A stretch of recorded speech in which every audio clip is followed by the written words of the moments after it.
Bismillahirrahmanirrahim.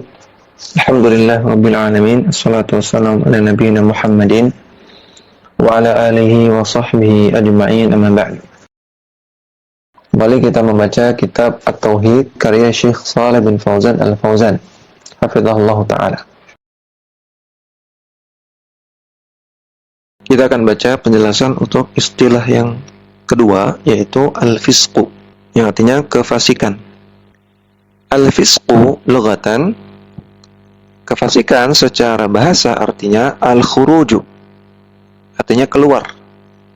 Fasik secara bahasa artinya keluar. Wal muradu bihi syar'an al-khuruju an ta'atillahi. Dan definisi kefasikan secara syar'i artinya keluar dari ketaatan kepada Allah Subhanahu wa taala. Atau dengan kata lain, keluar dari koridor syariat, keluar dari tuntunan agama. Wa huwa yashmulu al-khuruj al-kulliyya fa yuqalu lil kafiri fasiqun wal khuruj al-juz'iyya. Dan kefasikan ini mencakup dua kemungkinan. Kemungkinan yang pertama, keluar dari ketaatan kepada Allah secara menyeluruh, al-khuruj al-kulli, sehingga orang kafir yang dia keluar dari ketaatan kepada Allah secara menyeluruh juga bisa dikatakan fasik. Atau kemungkinan yang kedua, al-khuruja al-juz'iyah, keluar dari ketaatan kepada Allah namun secara parsial, secara sebagian. Wa yuqalu lil mu'mini al-murtakibi likabiratin min kaba'iri dhunubi fasiqun. Sehingga orang yang demikian, yaitu orang mukmin yang melakukan salah satu dosa besar, dia disebut fasik juga. Maka fasik bisa bermakna dua, bisa artinya orang kafir, yang ini berarti dia keluar dari ketaatan secara menyeluruh, dan bisa artinya adalah orang yang melakukan dosa besar. Namun makna yang kedua inilah yang sering digunakan. Orang fasik artinya orang yang melakukan dosa besar. Fal fisqu fisqani. Sehingga dengan demikian, kefasikan itu ada dua macam. Fisqun yunqilu anil millati wa huwal kufru. Ada kefasikan yang mengeluarkan dari agama, sehingga ini semakna dengan kekufuran. Fayusammal kafiru fasiqan, sehingga orang kafir bisa disebut sebagai orang fasik. Faqad dzakarallahu iblisa, sehingga Allah Ta'ala menyebutkan iblis sebagai fasik. Faqala, Allah Ta'ala katakan, fafasaqa an amri rabbih. Iblis telah melakukan kefasikan dari perintah Rabbnya. Surat Al-Kahfi ayat 50. Maka di sini maksudnya iblis melakukan kekufuran. Wa kana dzalikal fisqu minhu kufran. Fasik dalam ayat ini maksudnya adalah kekufuran. Wa qala Allah Ta'ala firman, wa ammal ladzina fasaqu fama'wahumun nar. Dan adapun orang-orang yang melakukan kefasikan, maka tempat kembalinya adalah neraka. Surat As-Sajdah ayat 20. Yuridu al-kuffara. Yang dimaksud dalam ayat ini adalah orang-orang kafir. Alladzina fasaqu artinya adalah orang-orang kafir. Dalla ala dzalika qauluhu. Ini ditunjukkan oleh firman Allah Ta'ala di lanjutan ayatnya. Kullama aradu ay yakhruju minha u'idu fiha. Setiap kali mereka ingin keluar dari neraka, maka mereka pun dikembalikan ke neraka, artinya mereka tidak bisa keluar. Wa qila lahum dhuqu 'adzaban nari alladzi kuntum bihi tukadzibun.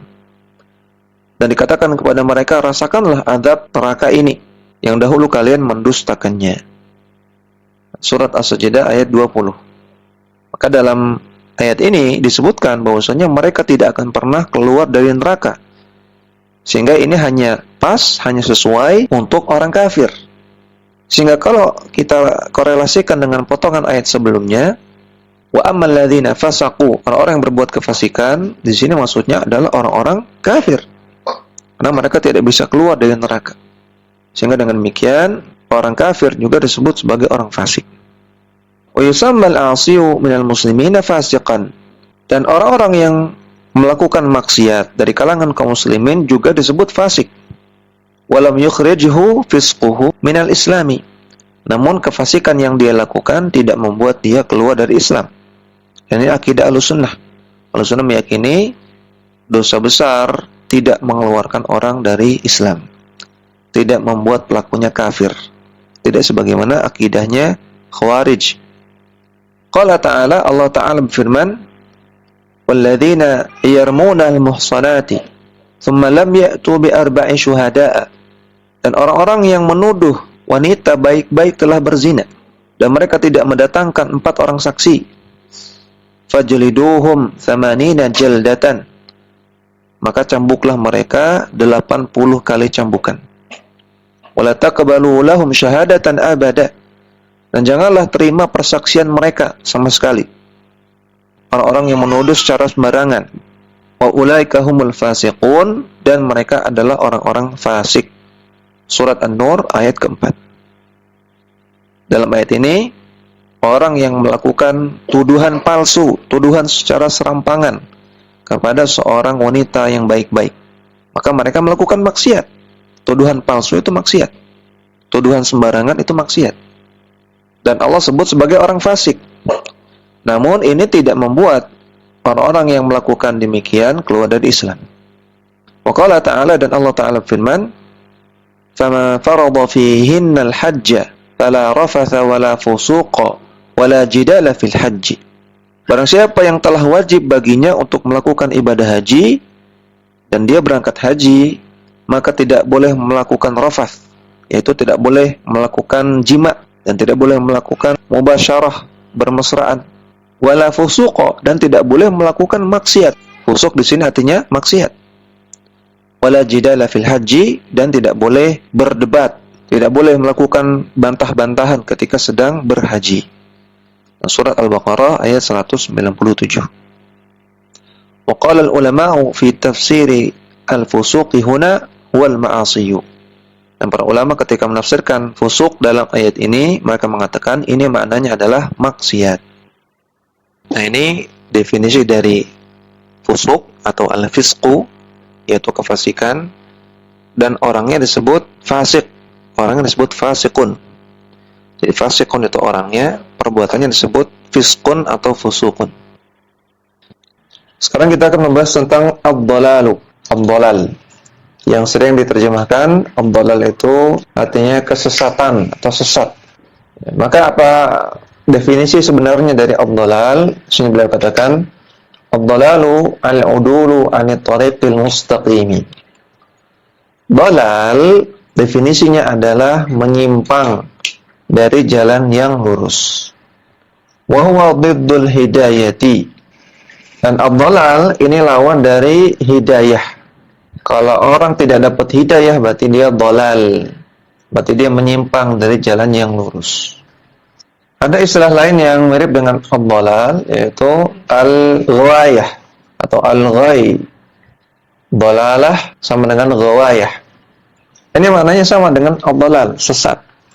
Namun kalau dhalalah dengan ghawayah itu ada di konteks yang sama, maka dhalal itu sesat atau menyimpang dalam hal ilmu. Ghawayah sesat dalam masalah amal. Lawan dari dhalalah hidayah.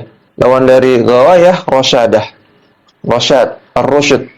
Dari hidayah itu mendapat petunjuk dalam ilmu, rasyadah mendapatkan petunjuk dalam amal. Mungkin kalau sendirian maka maknanya sama. Rasyadah dengan hidayah sama, dhalalah dengan ghawayah sama.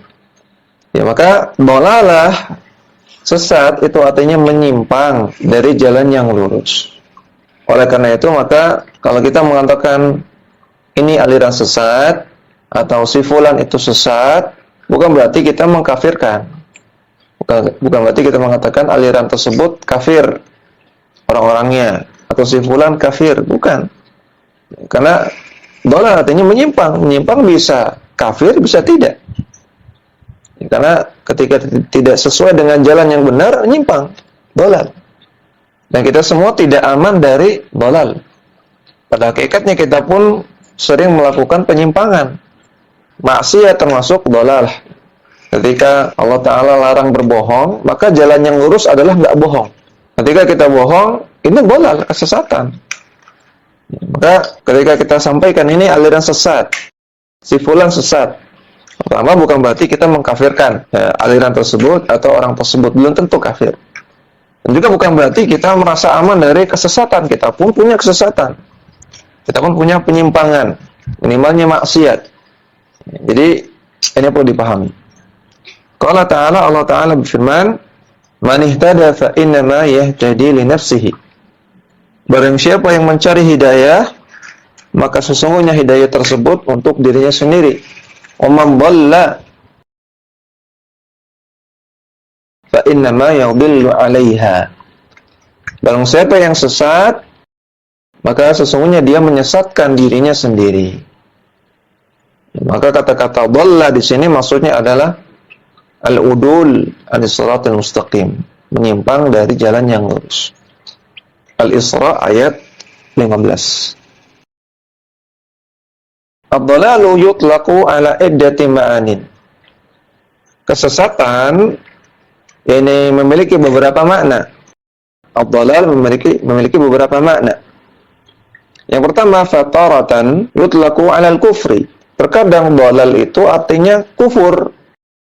Qala ta'ala, Allah Ta'ala firman, "Wa may yakfur billahi wa malaikatihi wa kutubihi wa rusulihi wal yawmil akhir." Orang yang kufur kepada Allah, orang yang kufur kepada malaikat-malaikat Allah, kitab-kitabnya, rasul-rasulnya, dan kufur kepada hari akhir, Allah katakan, faqad dhalla dhalalan ba'ida. Sungguh mereka telah sesat dengan kesesatan yang jauh. Dhalla di sini artinya kufur. Karena mereka kufur kepada Allah. Kufur kepada Allah ya kafir. Keluar dari Islam. Kufur kepada malaikat, kufur kepada kitab, kufur kepada rasul, kufur kepada hari akhir. Ini orang keluar dari Islam. Maka dhalla di sini artinya kufur. Keluar dari Islam. Surat An-Nisa ayat 136. Maka terkadang dhalal terkadang memang artinya kufur, keluar dari Islam. Dan semua orang kufur itu dhalal. Semua orang kafir, semua orang yang tidak beriman kepada Allah dan Rasulnya, maka mereka sesat semua. Maka orang yang sesat, yang paling sesat adalah orang yang melakukan kekufuran. Itu sudah jelas. Ya, kalau kita katakan hati-hati sama orang sesat. Nah, ini jangan tergambar kelompok ini kelompok itu dulu. Yang paling jelas itu orang kafir. Kemudian yang kedua, wataratan yutlaqu 'ala syirki. Terkadang dhalal atau sesat itu maksudnya adalah syirik. Kita sudah belajar ya tentang kufur dan syirik. Allah Ta'ala berfirman, "Wa may yusyrik billahi faqad dhalla dhalalan ba'ida." Orang yang syirik kepada Allah, maka dia telah dhalal, telah sesat dengan kesesatan yang sangat jauh. Surat An-Nisa ayat 116. Maka di sini dhalla dan dhalalan maksudnya adalah asyraka, berbuat kesyirikan. Kemudian yang ketiga, wa taratan yutlaqu 'alal mukhalafati allati hiya dunal kufri. Dan terkadang dhalal itu artinya mukhalafah, penyimpangan. Ya, udul, jadi penyimpangan dari jalan yang benar. Namun masih levelnya di bawah kufur. Seperti melakukan kebid'ahan yang tidak sampai kufur. Seperti melakukan maksiat. Kama yuqal, sebagaimana kalau ada orang mengatakan al-firaqud dhallatu, firqah-firqah sesat. Ai al-mukhalifatu, yaitu firqah-firqah yang menyimpang. Firqah sesat, ini firqah menyimpang. Belum tentu firqah tersebut kufur, belum tentu. Yang jelas mereka menyimpang dari jalan yang benar. Orang yang menyimpang belum tentu kufur. Yang keempat, wa taratan yutlaqu 'alal khata'. Terkadang dhalal atau dhalla atau kesesatan maksudnya adalah ketidaksengajaan, khata'. Contohnya, minhu qaulu Musa alaihissalam, perkataan Nabi Musa alaihissalam. Nabi Musa mengatakan, qala fa'atuha idzan wa ana minadh dhallin. Memang saya melakukan itu, namun saya lakukan karena saya ketika itu termasuk dhallin, termasuk orang-orang yang dhal. Bukan berarti Nabi Musa itu sesat. Jangan diambil kesimpulan dari ayat ini, oh Nabi Musa itu sesat. Enggak. Dhal di sini maksudnya tidak sengaja. Ini kisah tentang Nabi Musa memukul pengikut Fir'aun dengan satu pukulan, namun ternyata langsung mati.